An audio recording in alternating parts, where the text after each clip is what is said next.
I killed more seedlings than I care to admit. And it wasn't because I was bad at gardening, it wasn't because I didn't care, and it definitely wasn't because I didn't try. I bought all the supplies and I watched the videos. And somehow, things still kept going wrong. What I eventually realized is that nobody ever explained seed starting to me as a system. It was always steps and tips and hacks, but never the why behind any of it. You weren't failing. You were missing context. Exactly. And once that clicked, everything changed. So if you've ever started seeds, watched them sprout, got excited, and then slowly watched them struggle or die, this video is for you. Because everyone starts seeds wrong, and I did too. Most seed starting advice jumps straight into planting. But the truth is, most failures happen before you ever touch the soil. So instead of rushing ahead, I want to slow this down a little bit. We're going to walk through this the same way that it finally made sense to me. First, the information I didn't know I needed. Then, the materials I overcomplicated, and finally, the planting, which turned out to be the easiest part once everything else was right. And we're learning this together. No gatekeeping, no pretending this is obvious. Just fewer dead plants. This is the part I always skipped. I just wanted to grow things. I didn't want to research maps or zones or charts. It felt unnecessary. But the first real breakthrough I had was learning my hardiness zone. Finding it is easy. You Google your city and hardiness zone, or look up a hardiness map and find your general location. This was one of the things I personally kept re-Googling every single year, until I built a simple tool that finds it once and remembers it for you. If you want to use that tool, it's linked below. It's called SproutLog, but Googling it works just fine. What I didn't understand at first was why this matters. Hardiness zones are based on the average annual temperatures and often include the frost timing. They don't tell you everything, but they tell you what's possible. I'm in Southern Ontario, Canada, Zone 5B. That means plants that thrive in zones 1 through 5 generally do well for me. And plants that are meant for zone 8 struggle, no matter how badly I want them to work. At first, this felt a little bit limiting, but then something clicked. Zones aren't rules, they're consequences. Once I stopped fighting the environment, I stopped blaming myself. So once I understood my zone, things made more sense, at least on paper. But even when I picked the plants that should survive in my climate, some of them still struggle. And that's when I realized temperature wasn't the whole story. This was my next blind spot: light. Plants care about hours of direct sunlight, not how bright the space feels. Light requirements fall into 4 categories. You got full shade, which is less than 4 hours of direct sunlight. You have part shade, which is 4 to 6 hours of direct sunlight, usually with morning sunlight.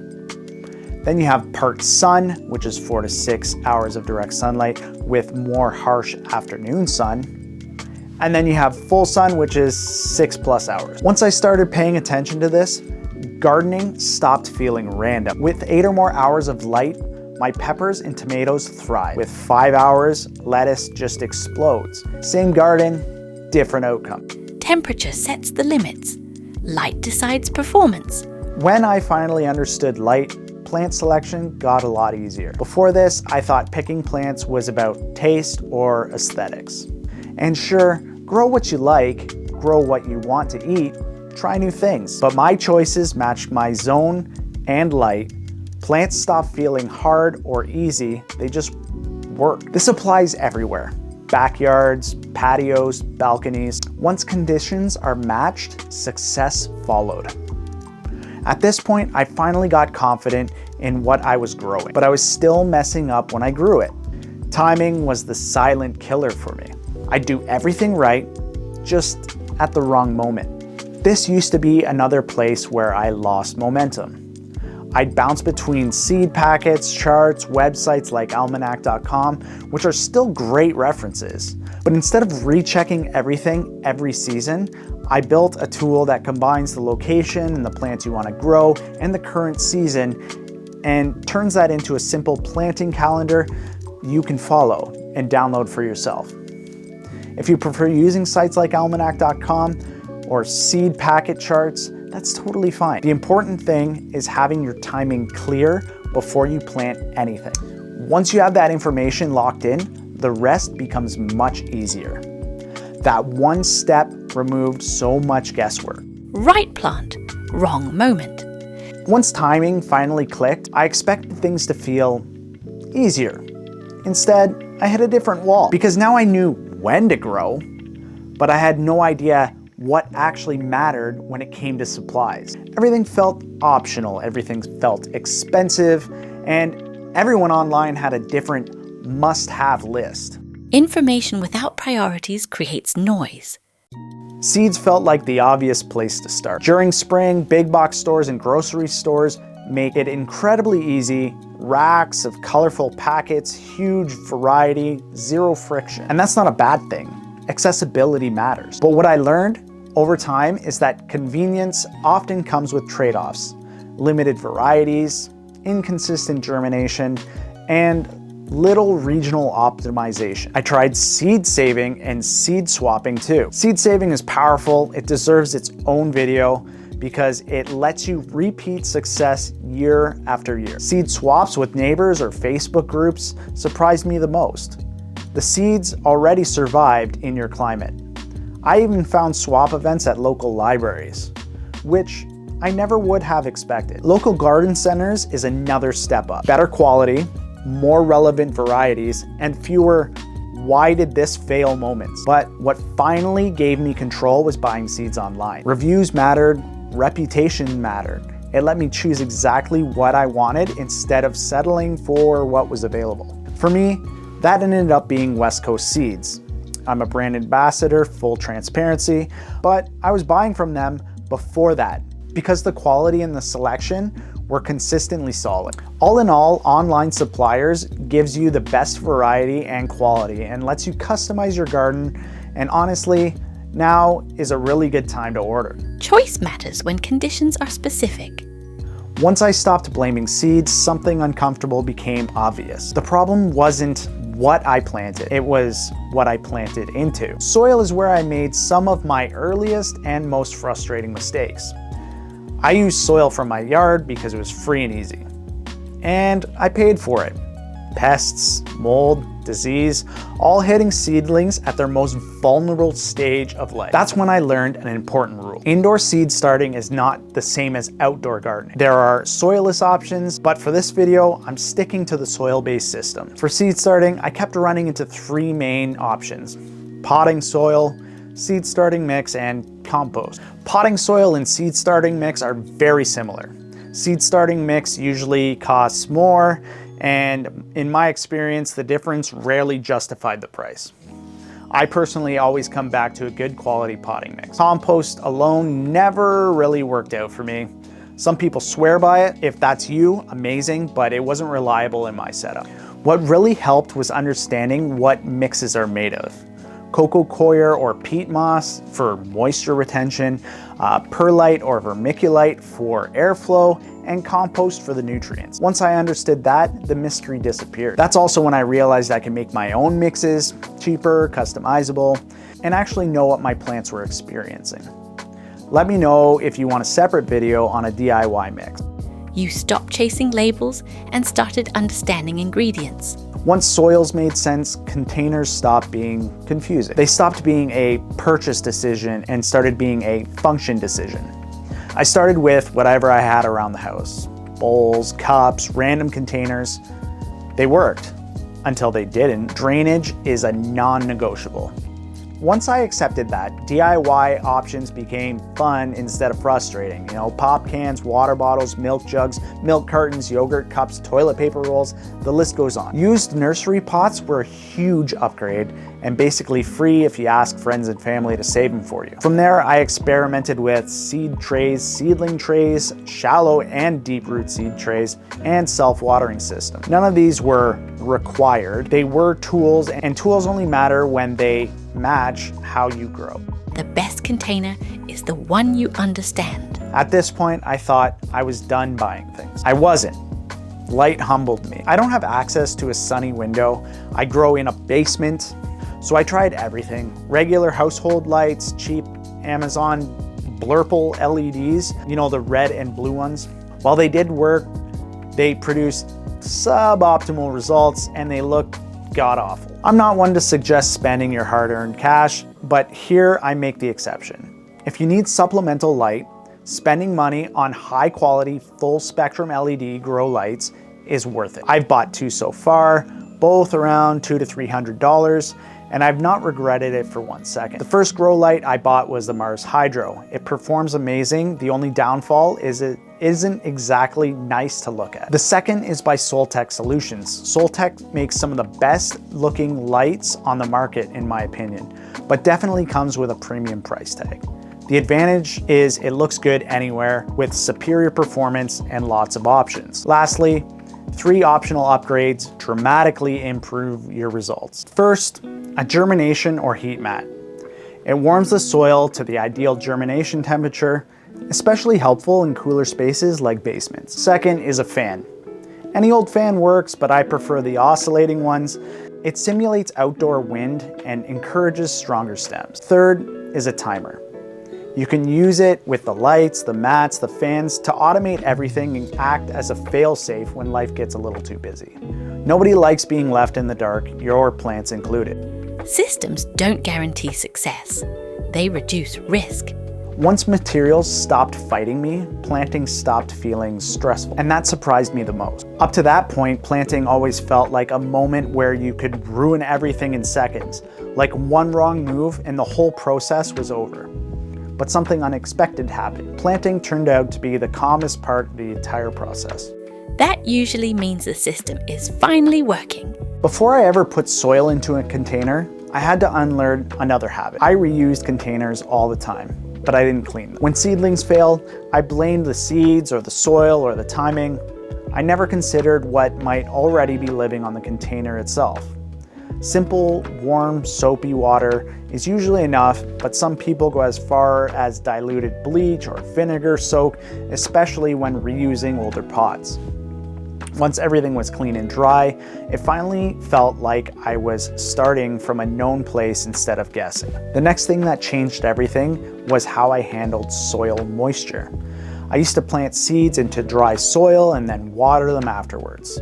Sometimes it worked, sometimes it didn't, and I never really knew why. What I learned is that watering is the catalyst for germination.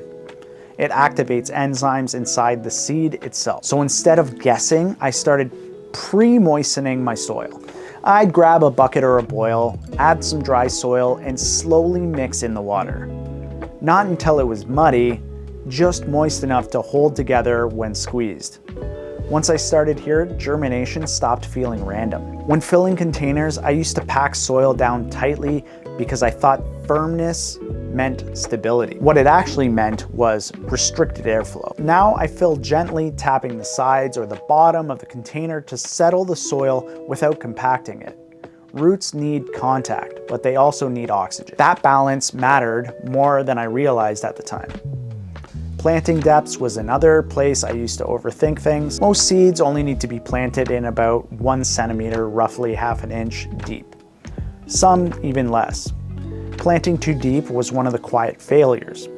The seed never emerged, so I assumed it never germinated. Now I check the seed packet every time. I gently press a small divot into the soil, drop in the seeds, and lightly cover them.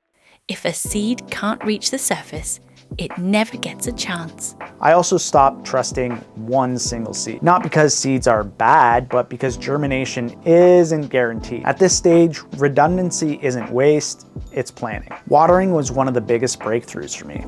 Top watering disturbed seeds, compacted soil, and created uneven moisture.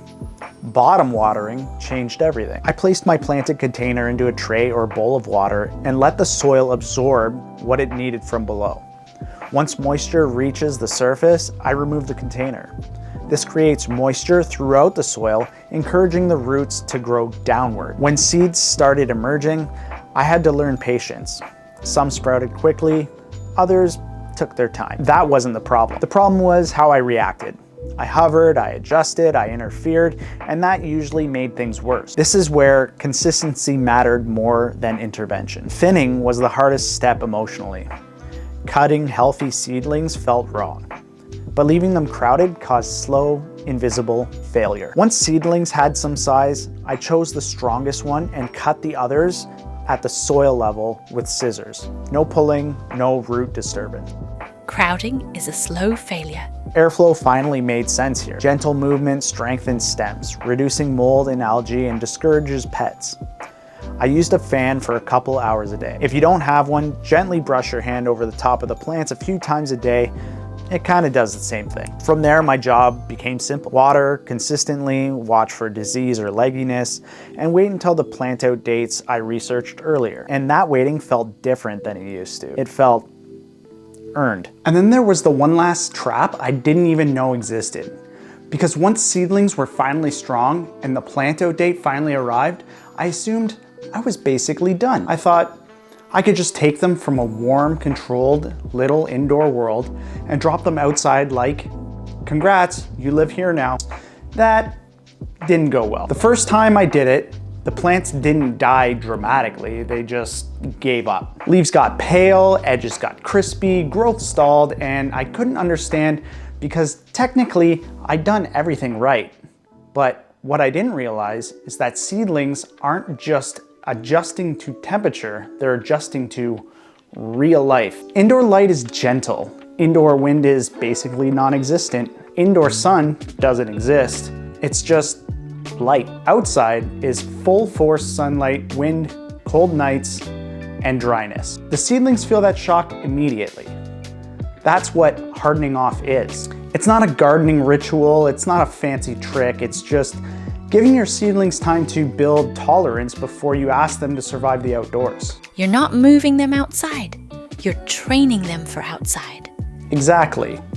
Hardening off is basically a short transition phase where you introduce your plants to the outdoor conditions gradually. The simplest beginner version looks like this. For the first day, you put them outside for about an hour in a sheltered spot, ideally shade or with dappled light, and protected from the wind. Then bring them back inside. Next day, you do it again, but a little longer. Then a little longer again. Over about a week, sometimes up to 10 days, you slowly increase their time outside and slowly increase their exposure. More light, more air movement, more time, until eventually they're outside most of the day and they stop acting like it's an emergency. And two beginner mistakes to avoid, because I made them both. First, throwing them into direct sun on day one. That's how you get scorched leaves and instant regret. Second, forgetting that the wind is part of the process. Even a mild breeze can wreck a seedling that's been living indoors like a spa. So when you're starting, pick a calmer spot. And if it's super windy, skip that day or keep it short. Also, keep an eye on the moisture. Outside pots dry out faster than you think, especially in full sun and wind. Hardening off isn't complicated, it's just easy to skip when you're so excited. But once I started treating it as a part of the system, not an optional bonus step, transplanting stopped feeling like a gamble. The goal isn't a perfect seedling. It's a seedling that can adapt.